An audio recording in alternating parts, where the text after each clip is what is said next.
All right, today we did an experiment on how does change of matter, how is it affected by temperature?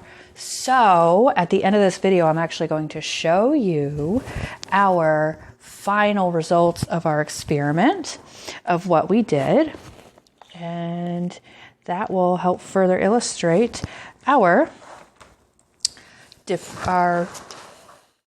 these notes will further explain how matter can change from state to state and how temperature affects the change of state in matter. So when I decrease energy, thermal energy, I'm making it colder. Decrease means go down. So I have less thermal energy, it's less things warming it up, so then it is colder. If I have more energy heating it up, then it's going to be warmer. If I increase my energy, it's going to be warmer. So we're going to call this changing state notes. So all matter can change.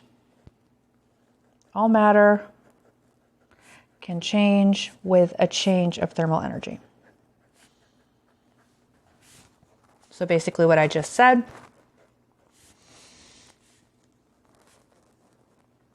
thermal energy is the energy that makes things warmer. So if I have a decrease in energy, which means it goes down, a decrease in thermal energy, it's going to get colder because I have less energy warming it up. If I have an increase in energy,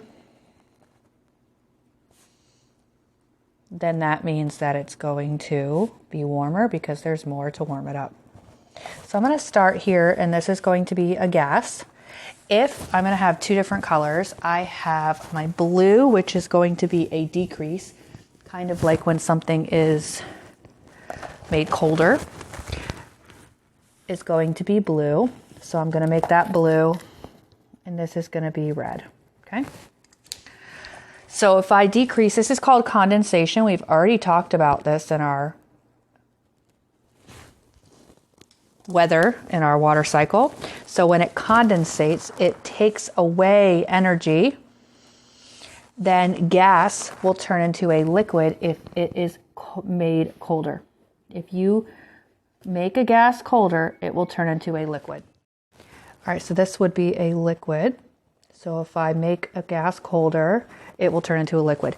If I make a liquid colder, what does it turn into?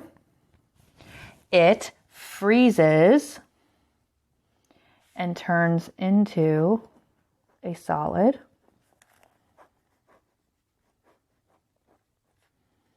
Okay, and then this is something that you do not need to know, but in order to have a complete chart here, this is called, if I am going to turn actually you would have to add heat in order to turn a solid into a gas, but you can turn a gas into a solid if I go and do something called deposition, which is separate from our other definition that we used of deposition, which was with weathering. So this is extra. You don't need to know that, but that's information that would help us complete our graph. So if I add heat to a solid and I want it to go straight to a gas, it's called sublimation. Like it doesn't melt and then go to a gas. It goes straight from a solid to a gas. If I want a ice cube or something to turn to a liquid, it's called melting. I am adding heat, adding thermal energy. If I want to turn a liquid to a gas, this is called evaporation. When you add heat to a liquid, it turns to a gas. So this is an increase in energy.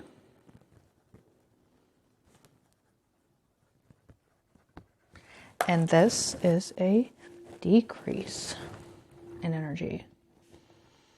Now, For our experiment, what we did is we put yeast, sugar, and water in different balloons, and then we put them in 3 different containers. I'm going to go over and show you. All right, so with our experiment that we did, we have a little bit of a chemical reaction going on here, but if we think about the physical changes that these are also going through, we had a balloon with yeast, sugar, and water in each, and then we have hot water that I put in the microwave. We have room temperature water from the sink, and then we have ice water with ice added to it.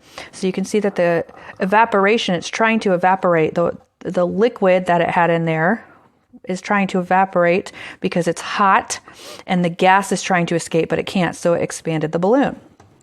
Now, there's not much going on here with a liquid turning to a gas because it is very cold. This has a little bit of heat in the middle, so it's starting to expand as well. But the hot one definitely expanded faster and wider. So that is how temperature can change our physical states of matter.